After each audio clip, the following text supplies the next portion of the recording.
এই খরগোশটি খুবই পরিশ্রমী, সারাদিন সিঙ্গারা বিক্রি করে নিজের সংসার চালায়। একদিন একটা কুকুর খরগোশটিকে বলে, তাড়াতাড়ি চলো, তোমার ছেলের অ্যাক্সিডেন্ট হয়েছে, সে আহত হয়েছে। খরগোশটি দৌড়ে কুকুরের সাথে যায়। সেখানে পৌঁছালে কুকুর বলে, আমি ওকে এখানেই দেখেছিলাম, এখন আমি চললাম। কুকুর দৌড়ে তার দলবলের কাছে চলে যায়।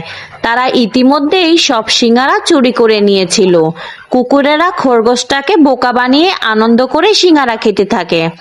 খরগোশটি তার ছেলেকে সুস্থ স্বাভাবিক দেখে আবার দোকানের দিকে ফিরে যায়, কিন্তু তখনই দোকানের এই অবস্থা দেখে সে বুঝতে পারে যে এটা কুকুরদের একটা ফাঁদ ছিল।